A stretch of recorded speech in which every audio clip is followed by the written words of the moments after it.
The scent of burning oak and honor clung to the night air, thick as a shroud. Flames clawed at the full moon, devouring the body of my father, Alpha Valerius, and casting flickering shadows across the faces of the Silverwood pack. 1,000 wolves stood in silent grief, their human forms a testament to the solemnity of the rite. The cold of the forest floor seeped through the thin leather of my boots, a chill that had nothing to do with the coming winter and everything to do with the hollowness carved into my chest. This was the end of an era, the turning of a page written in my father's blood, and I, Quenya Solmira, stood ready to accept my part in what came next. My sister Thalindra stood beside me. Her golden hair was a river of moonlight against the stark black of her mourning clothes, her face a perfect, tragic mask. Our hands were linked, a display of unity for the pack. I squeezed her fingers, a silent promise. We will do this together, for him. I thought I felt her squeeze back. I wanted to believe it was a vow returned, not just the reflexive clenching of a predator before the strike. The great pyre crackled, spitting embers like fallen stars into the darkness, and in that shared sacred silence, the future felt as fragile as ash. A future I thought we would build side by side. But the most sacred vows are the easiest to break. The final log of the pyre crashed inward, sending a cascade of brilliant sparks toward the heavens. The last of our father was gone, committed to the earth and the ski. It was the signal. Eldris Maeve, her face a roadmap of wrinkles and wisdom, stepped forward. Her voice, though frail, carried across the clearing. The spirit of Alpha Valerius is released. Now we look to the dawn, to the blood that continues. His daughters, Quenya and Thalindra, will guide us, and Kaiden, his chosen successor, will stand as Alpha, to take the hand of his fated. She never finished the sentence. Thalindra's hand slipped from mine, cold and sudden. She took a single, deliberate step forward, breaking the sacred circle of family. A murmur rippled through the pack, a current of confusion and unease. I saw it in her eyes then. The flicker of something I had mistaken for grief was actually a feverish, hungry ambition. Her gaze was not on the pyre, not on the elders, but fixed solely on Kaiden. Kaiden, my Kaiden. Our bond was not yet sealed, but it was known, a truth whispered by the moon herself since we were children. He stood opposite us, a pillar of contained power and sorrow. His jaw was tight, his broad shoulders tense beneath his ceremonial leathers. The scent of him, winter stone and pine after a storm, was the only anchor in my swirling grief. His eyes, the color of a twilight sky, found mine, and in them I saw a shared pain, a promise of comfort to come, a future.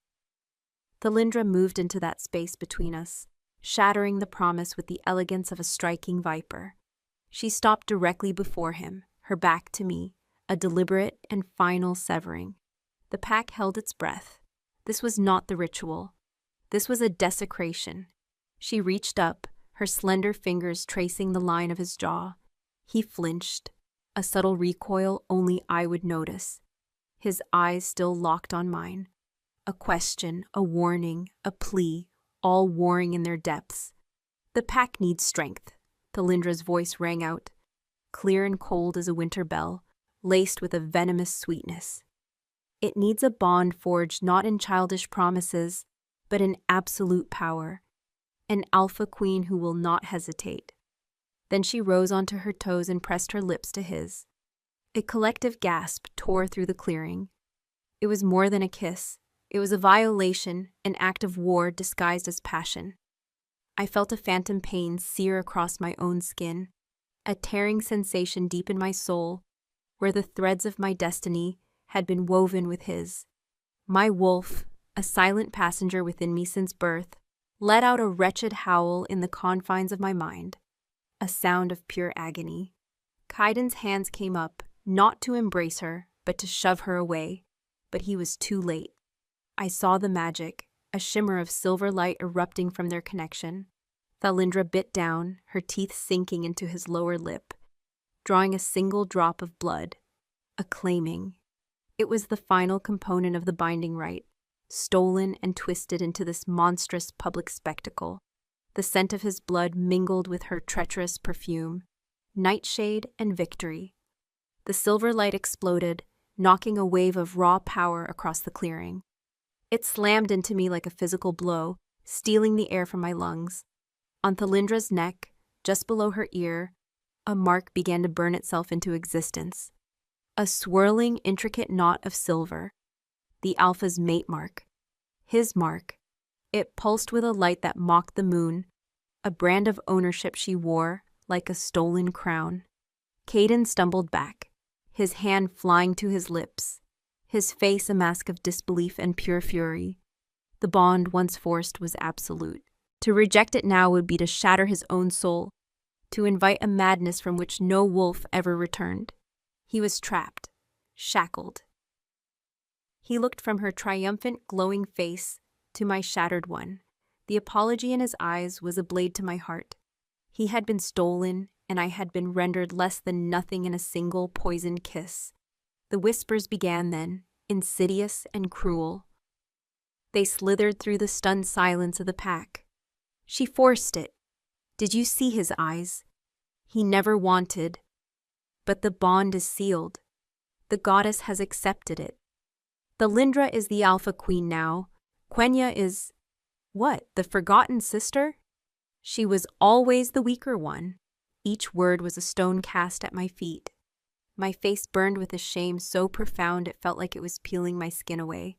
I was the Alpha's daughter, meant to stand beside the new Alpha, and in front of our entire world, I had been publicly discarded. My own sister had held up my heart and crushed it for all to see. Thalindra turned, a slow, deliberate movement. The silver mark on her neck seemed to pulse with her heartbeat. She looked at me, and there was no remorse, no sisterly love left in her eyes. There was only the cold, hard glint of a victor. She had not just claimed a mate, she had claimed my rank, my future, my entire identity. "The pack is safe," she announced, her voice resonating with her newfound power, the bond with Caden amplifying her presence. She rested a possessive hand on his chest, and I saw the muscles in his arm bunch as he fought the instinct to recoil. He was a caged storm, and she held the key. I, Thalindra, daughter of Valerius and mate to your Alpha, will lead you. No one cheered, no one challenged. They were too afraid, too shocked. The old laws had been broken, but a new terrifying power had taken its place. Kaiden stood rigid, his gaze a tempest of rage and despair, fixed on me. He took a half step in my direction, a primal instinct to protect, to explain. But Thalindra's hand tightened on his chest, her nails digging in slightly. She leaned into him, a picture of loving devotion to anyone who didn't see the war in his eyes. Her voice dropped, a silken whisper that carried only to me on the cold night air, a final twist of the blade. "He was never yours to claim, sister," she murmured, her lips curling into a triumphant smirk. "Only the strong survive." The world narrowed to her face, to the glowing mark on her neck, to the man beside her who was being held in a gilded cage. The crackling of the pyre sounded like mocking laughter. My father's ashes were not yet cold, and my world had already burned down around them. She turned her back on me, pulling Caden with her, forcing him to walk away. The pack parted before them, a sea of uncertain, frightened faces. I was left alone in the center of the clearing, a statue carved from humiliation. The scent of pine and stone was being tainted by the cloying sweetness of nightshade. My sister had not just stolen my mate. She had stolen my name, my honor, and my place in the world. And as I watched them go, a different fire began to burn in the ruins of my heart, not of grief, but of a cold, silent rage. The war between us had only just begun. The walk back to the Alpha's lodge was a gauntlet of averted eyes and hurried whispers. I was a disease, a walking specter of shame. The pack parted for me not out of respect, but out of fear of contamination. The home I had shared with my father and sister was no longer a sanctuary. It was a mausoleum, The scent of pine from the logs and beeswax from the candles was choked by the phantom stench of betrayal. The Lindra was not there. She would be in the Alpha's ceremonial chambers with Kaiden, cementing her victory, leaving me to wander the halls of our shared history alone. I stopped before the great stone hearth, now cold and black. Above it hung our father's hunting axe, its silver head polished to a mirror shine. I saw my reflection in it, a pale, hollow-eyed girl with mud on her boots and ash in her hair, the Alpha's daughter, the forgotten one. My fingers trembled as I reached out, tracing the worn leather of the axe's grip. This was his strength, his legacy, a legacy my sister had twisted into a weapon against me. A floorboard creaked behind me. I didn't have to turn to know who it was. The scent of old leather, steel, and unwavering loyalty belonged to only one wolf. "Gregor," I said, my voice a dry rasp. "Quenya." He stepped into the firelight filtering from a single lit candle, his craggy face etched with concern. Gregor was our father's beta, a mountain of a man with silver threaded through his dark hair, and a soul as steady as the ancient oaks outside. He was meant to be Kaiden's beta now. "Shouldn't you be with the new Alpha Queen?" The words were acid on my tongue. His jaw tightened. A low growl rumbled in his chest. The sound of a patient beast pushed too far. "My loyalty was to your father. It is to his memory, and to his true heir." He looked pointedly at me. "The Lindra has the mark," I whispered, the shame a fresh, hot wave. "She has the Alpha. The law, twisted as it is on her side." "The law was broken on your father's pyre," Gregor countered, his voice low and dangerous. "She spat on the sacred rites. This wasn't a claiming, it was a coup. The pack is stunned, afraid. They saw a daughter of Valerius take power, and they are too cowed to question the how of it. But some of us remember the old ways. We remember you." I finally turned to face him, the flickering candlelight catching the unshed tears in my eyes. "What is there to remember, Gregor? The mute girl, the wolfless daughter. The pack thinks I am weak." My sister proved it to them.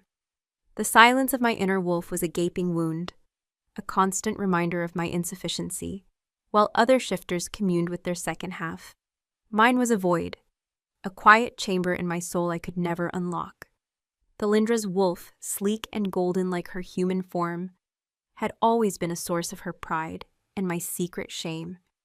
"Weakness is not the same as stillness," he said, his gaze intense. "Your father knew it. He said you had the patience of the mountain, that your quiet was a shield, not a flaw. The Lindra has the quick fire, but you have the heart of the forest, deep, unshakable." His words were a balm on a raw wound, but they felt like a fairy tale. I was shaken to my core. "What is she doing?" "Consolidating," he grumbled. "She has moved her few loyalists into key positions around the Alpha's den. She's keeping Kaiden isolated, sending messengers to the border packs, announcing her ascension. She is moving with the speed of a conqueror, not a grieving daughter." The image of Kaiden, trapped, sent a fresh spike of pain through me. He was the most powerful wolf of his generation, and my sister had bound him with a witch's trick, a chain of poison magic disguised as a fated bond. "He fought it," I whispered, needing to hear it confirmed. I saw it in his eyes. "Every wolf with a shred of honor saw it," Gregor affirmed. "He is caged, Quenya, and a caged Alpha is the most dangerous thing in these woods. He will not break the bond. The backlash would destroy him and destabilize the pack beyond repair. But he will not serve her, not truly." Gregor took a step closer, his voice dropping further. "There are a dozen of us, warriors loyal to your father's line, the true line. We are waiting for a sign from you." My breath caught. He was asking me to lead a rebellion. Me, the broken Omega. It was impossible, suicidal. "What can I do? I have nothing." "You have his name," Gregor said, his hand gesturing to the axe on the wall. "And you have his blood. That is more than she can ever truly claim." He bowed his head slightly. Do not let her erase you. The pack needs to remember there was another daughter. With that, he melted back into the shadows, leaving me alone with the weight of his loyalty and the terrifying seed of a choice. Days bled into a miserable week. I became a ghost in my own home, confining myself to the lodge's library, a room Thalindra had always found dull. I existed on scraps of bread and dried meat, left by a sympathetic kitchen maid. The whispers followed me even in my solitude, seeping through the thick wooden walls. I heard the pack's fear, their confusion, and their slow, grudging acceptance of the new order. Thalindra was a brilliant politician. She hosted feasts, promised prosperity, and ruled with a velvet glove that barely concealed an iron fist. She was giving them stability, and in return, they were forgetting me. The bond between a shifter and their wolf is the core of our being. It is instinct, magic, and soul intertwined. For me, that connection had always been a muted hum, a distant echo where others heard a roar. Since Thalindra's betrayal, it had fallen completely silent. I would sit for hours cross-legged on the cold floor, reaching inward for that spark, that feral heart, and find only a profound and terrifying emptiness. It was the ultimate proof of my weakness. How could I lead anyone when I wasn't even whole? One night, unable to bear the suffocating silence of the lodge, I slipped out into the moonless dark. I needed air that didn't taste of my sister's triumph. I walked without thinking, my feet carrying me along a familiar path toward the Whispering Falls, a place where Caden and I had spent our childhoods, sharing secrets and dreams. The roar of the water grew louder, a cathartic sound that drowned out the noise in my head.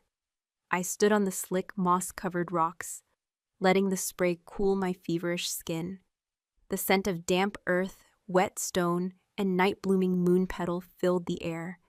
It was a place of peace, a place that now felt like another ghost. I thought I might find you here. The voice cut through the waterfall's roar. It was low, rough, and full of a pain that mirrored my own. I spun around. Caden stood at the edge of the trees, a silhouette of immense power against the star-dusted sky. My heart hammered against my ribs, a frantic, desperate rhythm. He stepped into a sliver of starlight, and I saw the toll the last week had taken. There were new lines of strain around his eyes, his twilight gaze stormy and haunted. He looked like a king in chains. On his own neck, the mate mark was a brand of silver, a beautiful, hateful scar that connected him to my sister. You shouldn't be here, I breathed, taking an involuntary step back. If she finds out, let her, he growled, the sound of vibration I felt in my bones. He took a step toward me, closing the distance. The air crackled with a forbidden energy. I will not be her puppet, Quenya, or her prisoner. But the bond is a cage, he finished, his voice raw. It's cold. It feels wrong. There is no warmth, no pull of the soul. It is a leash of magic, nothing more. Every time she touches me, my wolf snarls, not with passion, but with the urge to rip and tear. He was so close now I could smell him. The familiar clean scent of pine and storm was still there, but underneath it, faint and sickly sweet, was the taint of Thalindra. The scent of nightshade clung to him like a curse. I'm sorry, Caden, I whispered, the words inadequate. I should have seen what she was. I should have stopped her. This is not your fault. His hand came up, hovering in the air between us, his fingers trembling with the desire to touch me, to bridge the gap. He didn't dare. It is mine. I was to be the alpha. I let my guard down in my grief. I let her get too close. His gaze dropped to the ground, his shame a palpable thing. She whispers to me of power, of a dynasty. She does not speak of love or of pack, only of thrones and conquest. She is not the woman you knew. We stood in silence for a long moment, the roar of the falls filling the space our words could not. The pull between us was still there, a deep, resonant hum beneath the surface of the world. a faded melody drowned out by Thalindra's discordant spell. It was exquisite torture. Gregor spoke to me, I admitted, the confession feeling dangerous. He said, "There are others who do not accept her." Caden's head snapped up, his eyes burning with a sudden, fierce hope. "Listen to him. He is the truest wolf I know. Do not let her silence you, Quenya. Do not let them forget you. You are more than they think you are." "How can I be?" I cried, the despair finally breaking through. "My own wolf is silent. I am incomplete. I have no power to fight her with." He finally broke the taboo. He closed the last few inches between us, and his fingers gently brushed my cheek. The contact was like lightning, a jolt of pure, unadulterated energy that shot through every nerve in my body. It was warmth. It was home. It was everything I had lost. His thumb stroked my skin, and his eyes bored into mine. "Your power isn't in a snarl or a claw," he said, his voice a low, hypnotic rumble. "It is in here." He tapped his forefinger gently against my temple. "And in here." He moved it to my chest, over my heart. "It is a different kind of strength. Valerius saw it. I see it." He had to pull away. The effort it cost him was immense. I saw the muscles in his back and shoulders cord with the strain of fighting the magical bond that demanded he return to its mistress. "I have to go," he rasped, his eyes full of regret. "She will feel my absence soon. The leash is short." He started to turn away, a prisoner returning to his cell. "Caden," I called out, my voice shaking. He paused, his back to me. "Be careful." He gave a slight nod and disappeared into the trees, leaving me with the lingering scent of his presence and the ghost of his touch on my skin. I stood there trembling, my hand pressed to the cheek he had caressed. The encounter had broken me open, but it had also lit a tiny flame in the desolate cold.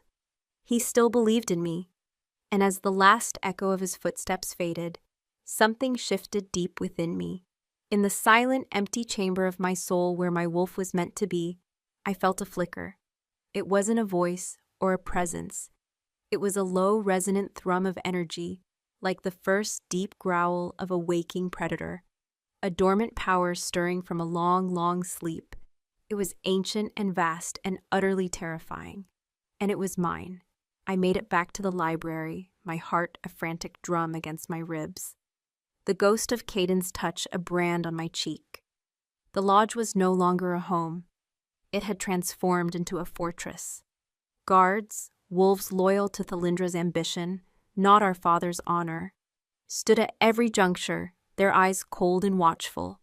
The air, once filled with the comforting scents of wood smoke and roasting meat, was now thin and sharp with suspicion. It smelled like a gilded cage.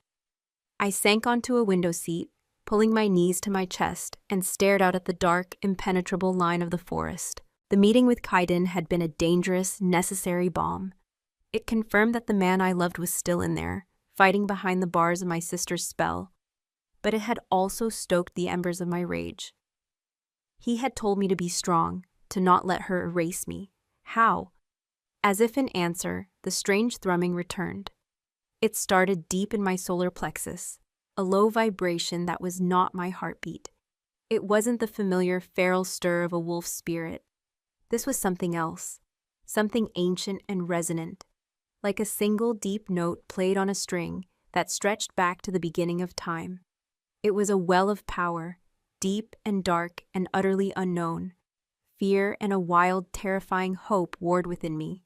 For the first time since my father's death, I felt something other than hollow grief. I felt a promise, a threat. The next morning, the summons came. Not a gentle knock, but a sharp rap on my door. One of Thalindra's new guards, a hulking brute named Fenris, whose loyalty had always been for sale to the highest bidder, stood in the hall. "The Alpha Queen requires your presence at the evening meal, formal attire." He did not meet my eyes. He spoke to the air just above my head, as if I were already a ghost. My blood ran cold. A formal meal, a public display. After a week of hiding me away, she meant to parade me in front of the pack's inner circle. It was a power play, a way of showing everyone that she controlled all the pieces on the board, including her broken sister. My first instinct was to refuse, to lock myself in the library and starve. But Caden's words echoed in my mind. Do not let her erase you. To hide would be to surrender. I spent the day in a haze of dread, the deep thrumming inside me a constant, unnerving companion. I found a simple dark blue gown, one of my mother's, elegant in its austerity. It was a stark contrast to the glittering, revealing gowns Thalindra favored. When I entered the great hall that evening, every head turned. The room was almost unrecognizable. My father's hall had been filled with sturdy oak tables, warm furs, and the comfortable clutter of a well-loved home. Thalindra had transformed it. Silken banners bearing a new crest, a golden wolf strangling a silver one, hung from the rafters. The tables were draped in black velvet, set with polished silver and crystal that glittered coldly in the light of a dozen new iron chandeliers. It was a throne room, not a home, and at the head of the longest table, on two carved throne-like chairs, sat the new Alpha and his queen. Thalindra was a vision of triumph. She wore a gown of spun gold that clung to her like a second skin, her hair an intricate crown of braids woven with pearls. The silver mate mark on her neck was deliberately displayed, a jewel of her victory. And beside her, a storm cloud in black and silver, was Caden. His face was a stoic mask, but I could see the rigid set of his shoulders, the white-knuckled grip he had on the arm of his chair. He was a captive king on display. His eyes found mine across the room. The pain and fury in them were so raw, so potent, it was a physical blow. A silent message passed between us. Endure this. I took my seat at the far end of the table, a place of profound dishonor next to a doddering old elder who had already fallen asleep in his soup. The meal was a masterpiece of tension. Thalindra played the gracious hostess, her laughter a little too loud, her smile a little too sharp. She spoke of new trade alliances, of strengthening the borders, of an era of prosperity under her, their rule. With every mention of the future, she would place a possessive hand on Caden's arm, her fingers stroking the leather of his tunic. She was marking her territory again and again for my benefit. And my dear sister Quenya, she said suddenly, her voice carrying through a lull in the conversation. All eyes snapped back to me. So good to see you emerge from your solitude. We were all so worried about your delicate grief. The words were honey-sweet, but the meaning was pure venom. She was painting me as fragile, unstable. I felt the eyes of the other wolves on me, pity from some, contempt from others. I lifted my chin, meeting her gaze across the long table. I focused on the strange hum inside me, drawing on its unnerving stillness. Grief takes the time it needs, sister, I said, my voice quiet but clear. Just as power, once stolen, must take time to settle. A collective intake of breath. The jab was subtle, but every wolf at that table understood it. I saw a flash of pure fury in Thalindra's eyes before she masked it with a patronizing smile. Caden's lips twitched, the barest hint of a proud smirk. How poetic, Thalindra purred, taking a delicate sip of her wine. Perhaps you found your calling in the library after all. She leaned into Caden, her lips brushing his ear. Isn't she sweet, my love? She murmured, loud enough for me to hear.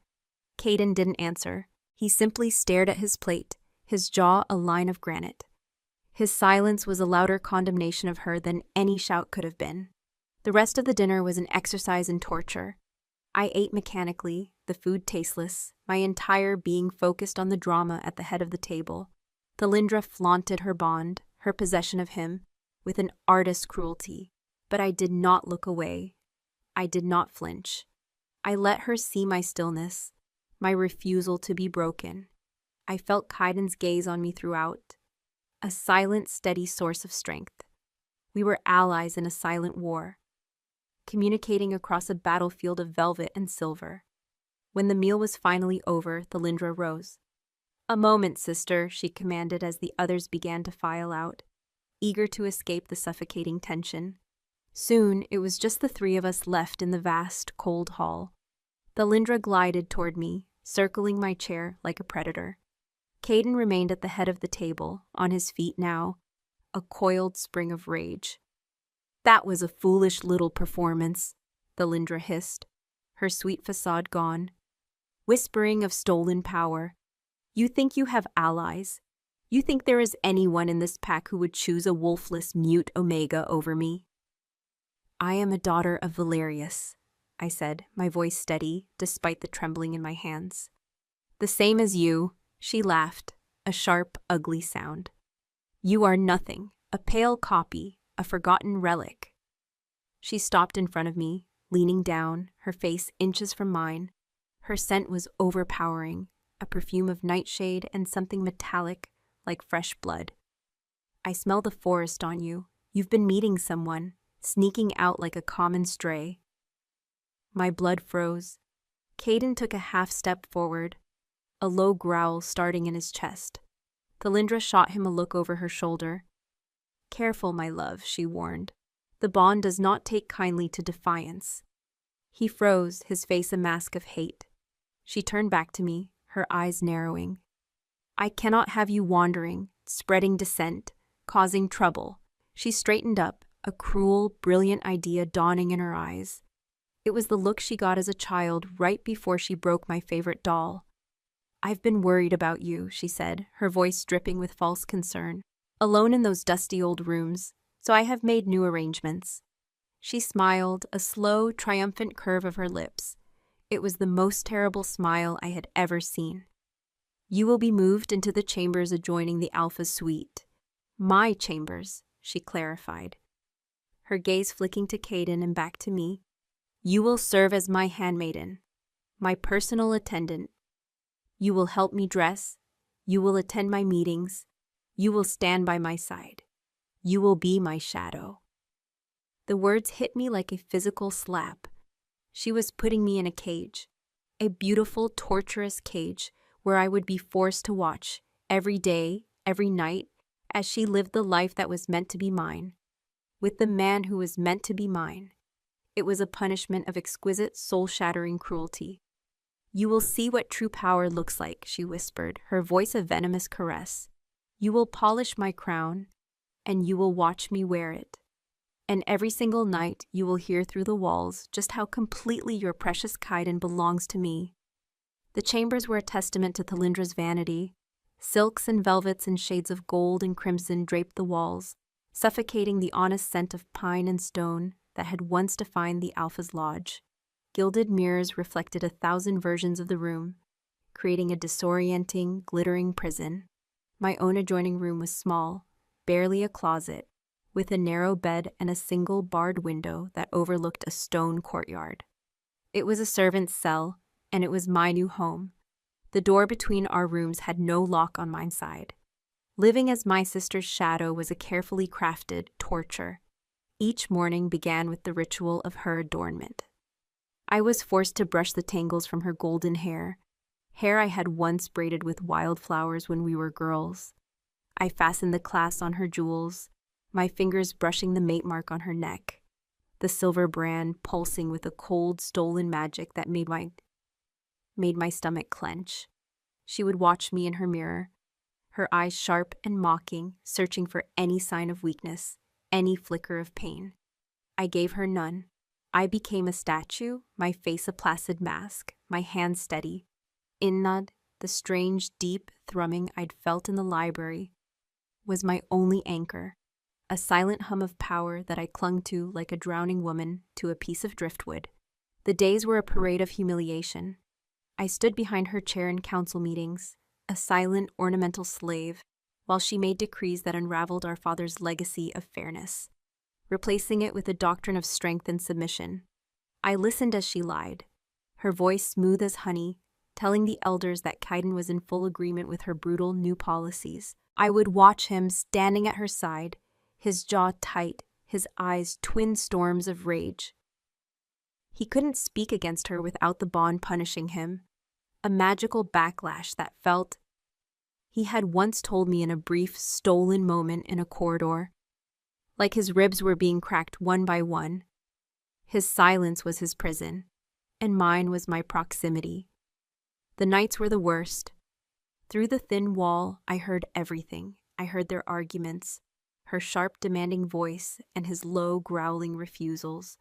I heard her trying to seduce him, her voice turning soft and cloying, and the sound of him moving away, always moving away. I heard her frustration build into a shriek, the sound of a glass shattering against a wall, and then the silence that followed was the most terrible sound of all. I would lie on my narrow bed, my hands pressed over my ears, but I couldn't block it out. I felt his misery through the stone, a constant, aching vibration that mirrored the emptiness in my own chest. She could command his presence, but she could not command his heart. It was her one great failure, and she made us both pay for it every single day. One evening, Thalindra was preparing for a formal reception with the emissaries of the neighboring Blackstone pack. She was in a foul mood, her plans for a swift alliance having met with more resistance than she'd anticipated. "This clasp," she snapped, pointing at a heavy gold necklace. "It's digging into my skin. Fix it." I stepped forward, my fingers working carefully at the intricate mechanism. I was standing behind her, our reflections captured in the large silver mirror. She was a queen in crimson and gold. I was a ghost in gray wool. "They question me," she muttered, more to her reflection than to me. "They dare to question my authority. They ask why Alpha Kaidan is so silent, why he does not speak in support of our new direction." She turned her head slightly, her cold eyes meeting mine in the mirror.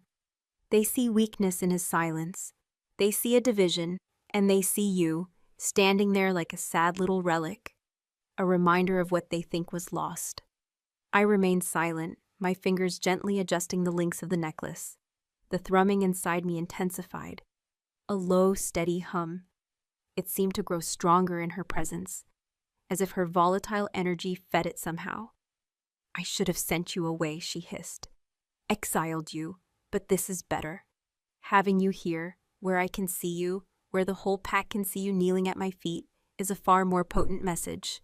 She reached up, her hand closing over mine, her nails digging into my skin. "Isn't it?" Her touch was like ice, but underneath it, my skin prickled with that strange, deep energy. For a fleeting second, I felt it surge, a wave of raw power that wanted to push back. I fought it down, my breath catching in my throat. Thalindra felt it too. Her eyes widened slightly in the mirror, a flicker of confusion, of alarm. She released my hand as if she'd been burned. "What was that?" she demanded. "I don't know what you mean," I said, my voice perfectly even. I stepped back, my heart hammering. She stared at my reflection, then at her own hand, a frown creasing her perfect brow. She had felt it.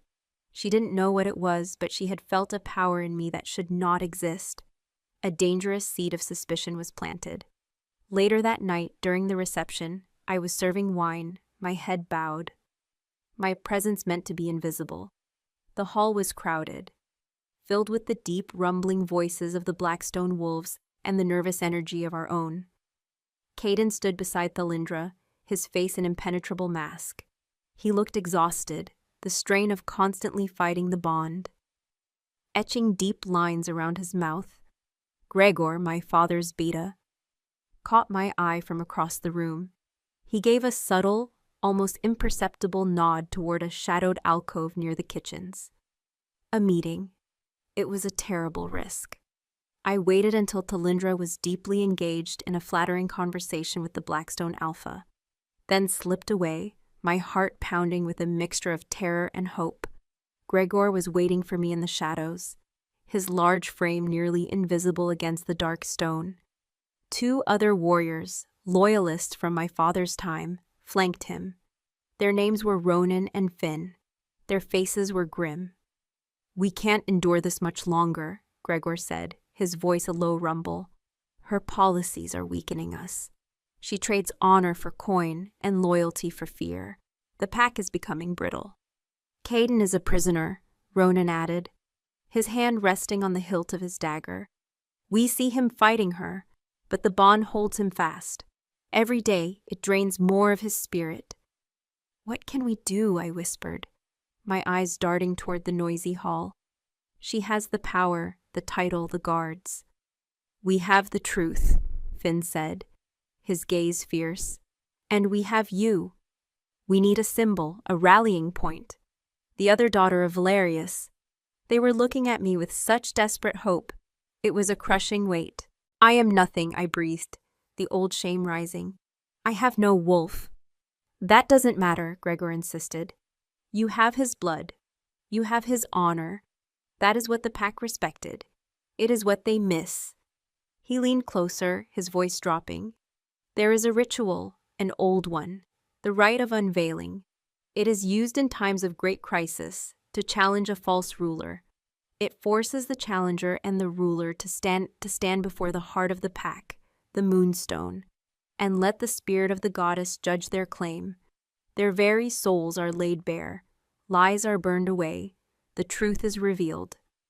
"She would never agree to it," I said. "She won't have a choice," Gregor countered. "If a challenger of true alpha blood makes the claim publicly on the night of the full moon, she cannot refuse without revealing herself as a usurper. The old families would turn on her in an instant." It was a death sentence. To challenge her was to invite her wrath, and if I failed, my life was forfeit. But to do nothing was to condemn Kaiden and the pack to her tyranny. "Think on it," Gregor urged. "The full moon is in 3 nights." They melted back into the shadows, leaving me with their impossible, terrifying plan. I made my way back to the great hall, my mind reeling. Could I do it? Could I, the quiet, wolfless Omega, stand against my sister and challenge her for the soul of our pack? My gaze found Kaiden. He was watching Thalindra laugh, a brittle, false sound. And his expression was one of such profound despair that it stole the air from my lungs. At that moment, another emissary approached him. The man clapped a friendly hand on Kaiden's shoulder. I saw Kaiden flinch. A tremor ran through his entire body. The bond, I realized. It was so possessive, so twisted, that it interpreted any familiar touch from another as a threat, a betrayal. It punished him for it. His face paled, and a fine sheen of sweat broke out on his brow. He subtly pulled away, his hand clenching into a fist at his side, as he fought the wave of magical pain. Seeing him suffer so viscerally for a simple, friendly gesture, broke something inside me. The fear, the doubt, it was all burned away by a sudden, white-hot certainty. I would not stand by and watch him be destroyed. I would not let her break him. My decision made, the thrumming inside me shifted. It was no longer a gentle hum. It was a rising tide, a gathering storm. It was the sleeping, ancient power Kaiden had spoken of, waking from its slumber, and for the first time, I did not fear it. I welcomed it. I would need it. The reception ended. I followed Thalindra back to her chambers as I helped her remove the heavy necklace. She caught my eye again in the mirror. "You look different," she said, her voice suspicious. "There's a light in your eyes. What are you planning, you quiet little mouse?" I met her gaze, and for the first time I didn't look away. I let her see the steel that was hardening in my soul. "Perhaps I'm just tired of the dark, sister." Her eyes narrowed. She knew, on some instinctual level, that the game had changed. The mouse had found its teeth. The next 3 days were a blur of calculated silence and simmering rebellion. I moved through my duties like a phantom, my obedience a mask for the storm gathering within me. Every touch, every command from Thalindra only solidified my resolve. The deep, resonant power inside me was no longer a hum. It was a constant, powerful vibration, a silent song of defiance that sang in my blood. It gave me a stillness, a clarity I had never known. I was no longer just the forgotten daughter. I was becoming a weapon. Gregor and I exchanged no more words, only fleeting glances across crowded halls, a slight dip of his head, a steady look from me. It was enough. The plan was in motion. Word was being spread through whispers, carried on the night air, from one loyalist to another. Be at the Moonstone clearing on the night of the full moon. Witness the challenge. On the third night, the moon rose like a perfect silver coin in the black sky, so bright it bleached the color from the world and cast sharp, elongated shadows that danced like spirits between the trees. It was the night of the reckoning. Thalindra was restless, pacing her chambers like a caged leopard. She sensed the shift in the pack's atmosphere, the electric tension that precedes a storm. She had doubled the guards around the lodge, her paranoia a palpable force. She kept shooting me suspicious, probing glances, as if she could peel back my skin and see the rebellion simmering beneath. "There's something wrong tonight," she snapped, tearing off a bracelet and hurling it onto her dressing table. It skittered across the polished wood with a clatter. "The air is thick with it. What do you know?" "Only that the moon is full," I answered, my voice calm as a frozen lake. I was folding one of her cloaks, my movements deliberate and serene. It often makes the pack restless. My serenity seemed to infuriate her more than any defiance could have. "Do not play the fool with me, Quenya. I have felt you, that spark, that flicker of something in the hall the other night. You are hiding something." Before I could answer, Caden entered from his adjoining chambers. He was dressed for the hunt in dark leathers, his presence filling the room with a dangerous, contained energy. He did not look at Thalindra.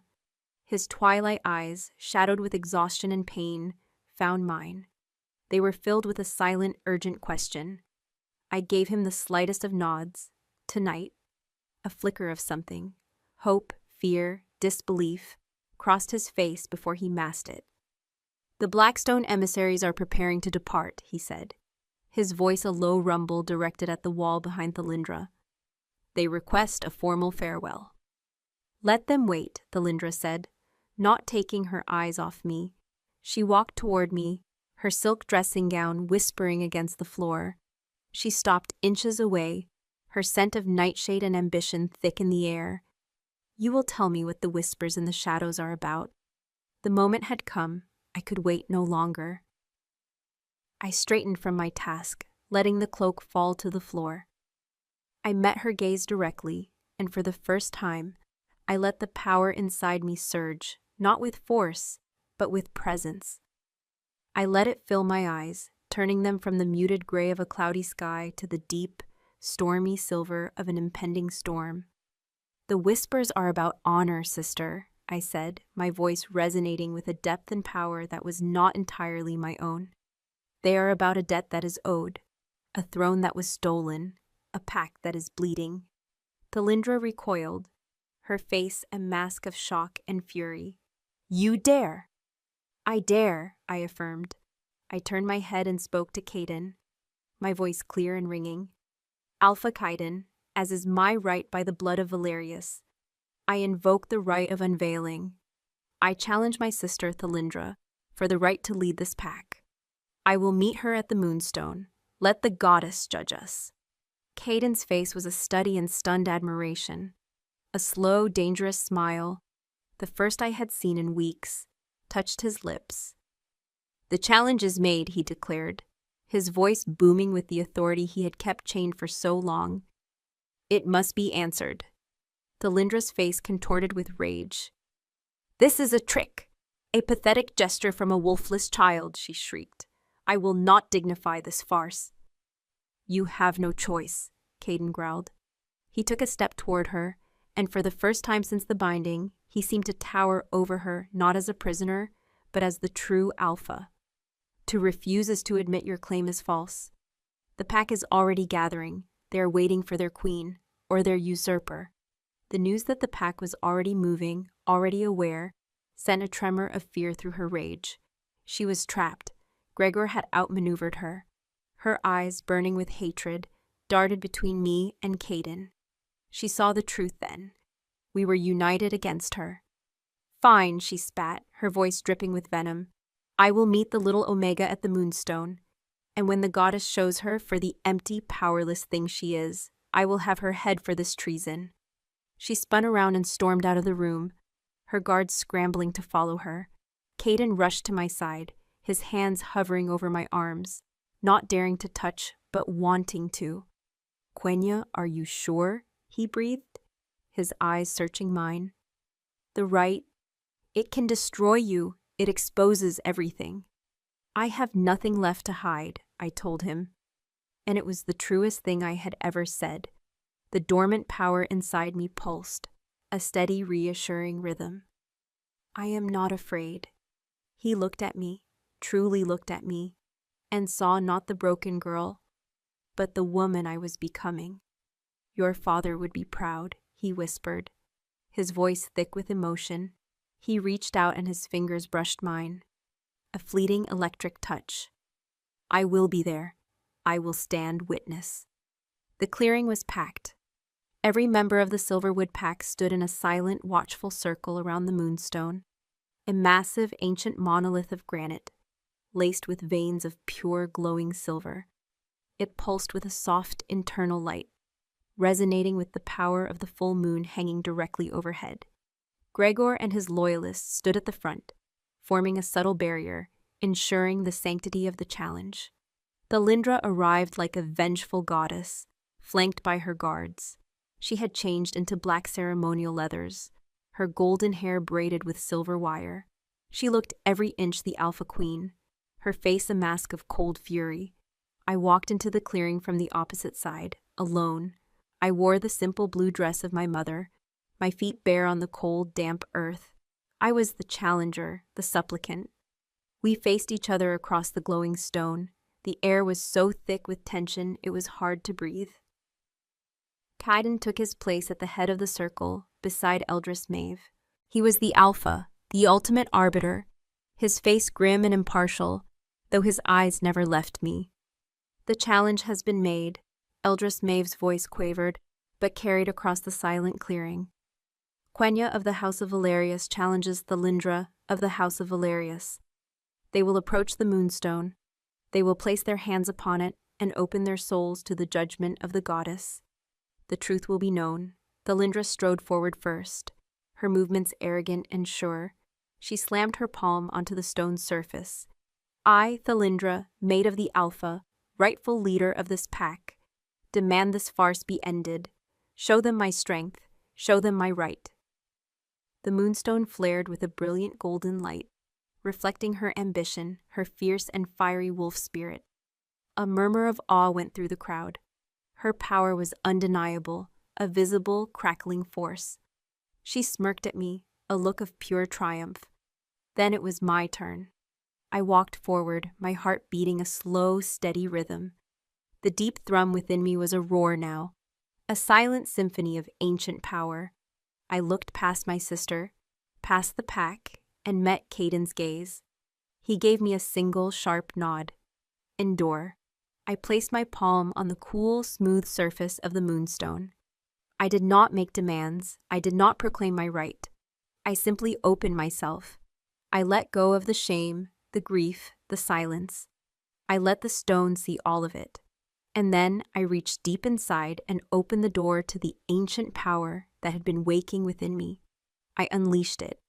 It was not a flare of light. It was a wave of profound abyssal darkness, shot through with veins of silver, like the night sky itself. It poured out of me and into the stone.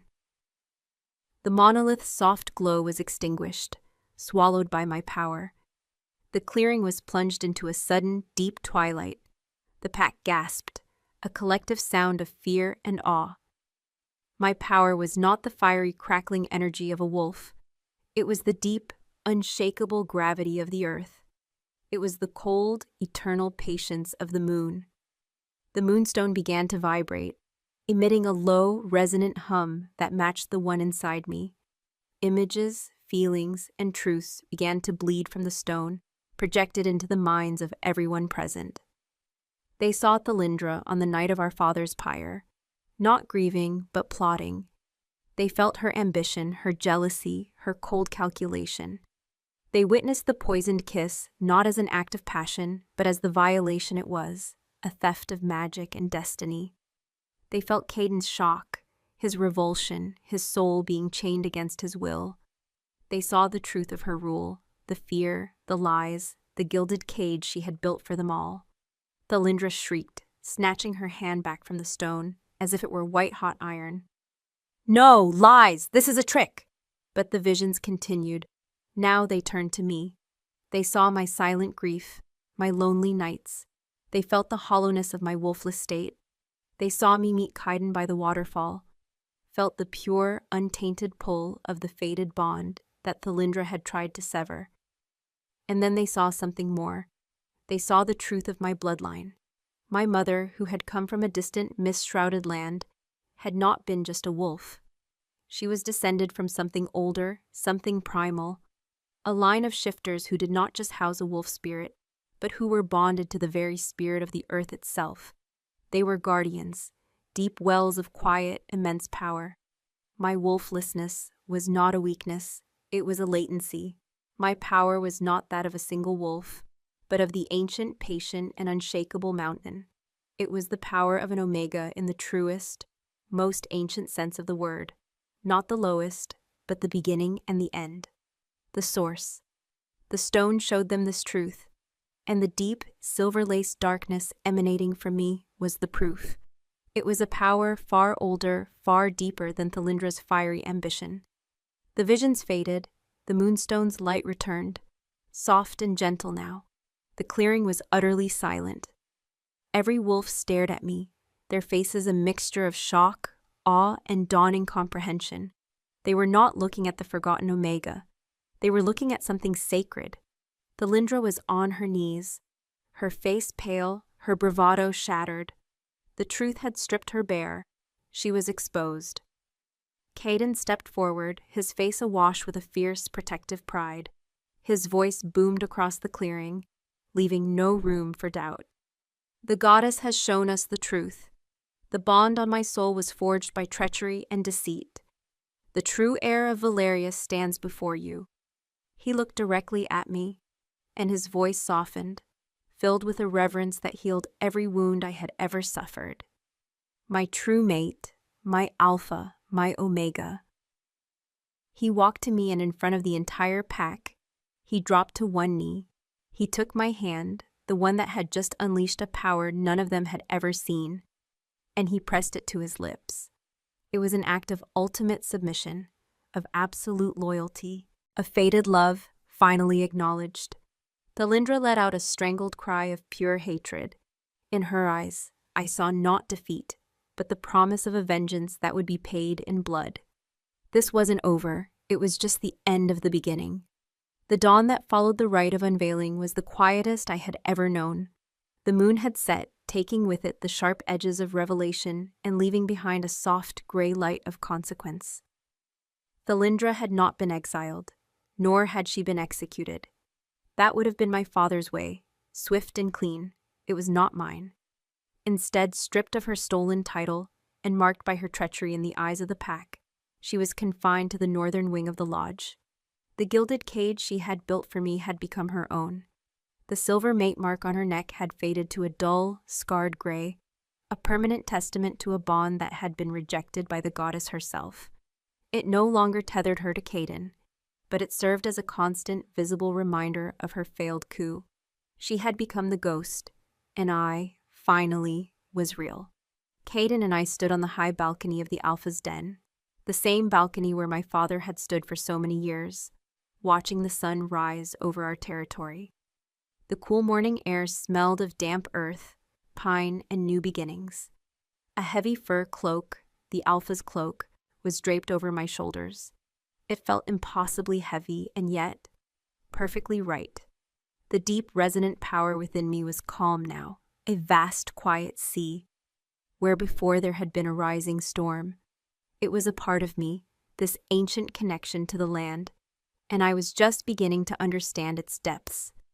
Kaiden stood beside me, not touching, but his presence was a warm, solid wall against the chill. The forced bond had shattered the moment the moonstone passed its judgment.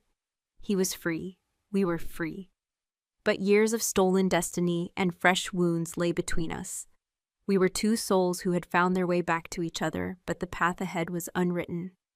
"She watches us," Kaiden said, his voice a low rumble. He didn't need to look. We could both feel her hatred, a cold spot in the otherwise peaceful morning. "She will not accept this."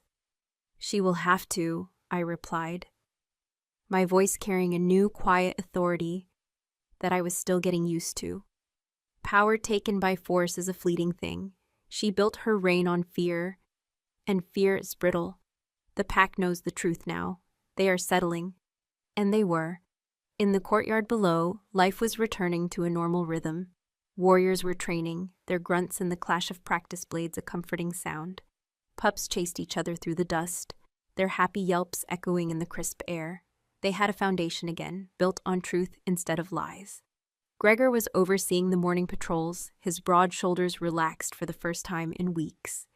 When he looked up and saw us on the balcony, he raised a fist to his chest, a gesture of unwavering loyalty. I nodded back, a silent promise to be the leader he believed I could be. "They look to you, Quenya," Kaiden murmured, his gaze soft as he watched me, not just as the daughter of Valerius, but as something more. The moonstone revealed a power they have not seen in generations. "They are in awe of you." "They are in awe of what I carry," I corrected gently. "I am still just me, the girl who reads too many books and prefers silence to speeches." "That is the leader they need," he countered. "One who listens, one who feels the heart of the territory, not just the pulse of her own ambition." He finally turned to face me, the rising sun catching the silver in his twilight eyes. "The fated bond between us. It's quiet, but it's there. A hum beneath the silence. Waiting?" I knew what he was asking. The pack would expect us to seal our union, to formally take our places as Alpha and what? He had called me his Alpha, his Omega. We were not like the others. Our bond would not follow the old rules. "I am not ready to be a mate, Kaiden," I confessed, the words tasting of a sorrowful truth. The Lindra took so much from us, not just time. She filled our story with pain and betrayal. I cannot simply step over that and into a life with you. We need to heal first. We need to build something that is ours, not just a reaction to what she did. I expected him to be disappointed, perhaps even angry. The pack needed the stability of a mated alpha pair. Instead, his expression softened with a profound understanding that touched my very soul. "I have waited for you my entire life, Quenya," he said, his voice raw with emotion. "I can wait a little longer. Let us heal. Let us lead. We will find our way. Together." He reached out then, not with the fire of a lover, but with the steadfastness of a partner. He took my hand, his calloused palm warm and strong around mine. It wasn't a claiming, it was a promise, a partnership. "The pack needs two leaders," I said, looking out at the sprawling forest, at the silver ribbon of the river in the distance. "An alpha of the wolf and an omega of the earth, one of action and one of stillness, a sword and a shield. A kingdom of two souls," he finished, his fingers tightening around mine. In the weeks that followed, we found our rhythm. Kaiden led the hunts and the patrols, his wolf spirit reveling in its freedom. His strength and tactical mind brought a sense of security back to the pack. I did not join the hunts. Instead, I walked the territory alone, my bare feet on the soil. I learned to listen to the ancient power within me. It spoke to me in the rustle of leaves, the flow of the river, the silent strength of the mountains.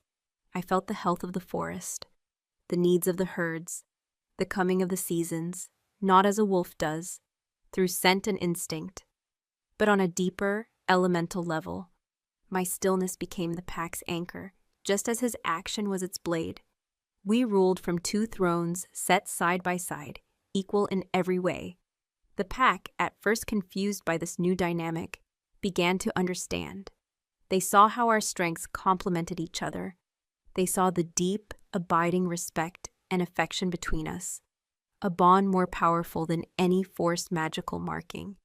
It was a bond of choice, of patience, of a shared path. One evening, months later, when the first snows of winter were dusting the mountaintops, we stood on the balcony again. The air was cold and clean, and the stars were brilliant in the black sky. We had spent the day settling a dispute with a neighboring pack, not through threats, but through negotiation and a shared understanding of the land's needs, a perspective only I could offer. We had succeeded. The pack was safe, it was prosperous, it was whole. Kaiden came to stand behind me, his warmth a welcome shield against the cold. This time he did not hesitate. He wrapped his arms around me from behind, pulling me back against his strong chest. I leaned into his embrace, a soft sigh escaping my lips. It felt right. It felt like home. "Are you ready?" He whispered into my hair, his voice a soft vibration against my back. I knew he wasn't just asking about the cold. He was asking if our time of healing was over, if we were ready to claim the final piece of our destiny. I turned in his arms, my hands coming up to cup his jaw. I looked into his twilight eyes and saw my future. I saw a love that had endured betrayal, magic, and war. A love that was patient and true. "I am," I whispered. And under the watchful, silent gaze of the stars, I rose on my toes and pressed my lips to his. It was not a kiss of force or of claiming. It was a kiss of homecoming. A gentle sealing of a bond that had been written in the earth and the sky long before we were ever born. As our lips met, a soft silver light bloomed between us, pulsing in time with our two hearts, finally beating as one. The war was over. Our reign, the reign of the wolf and the mountain, had just begun.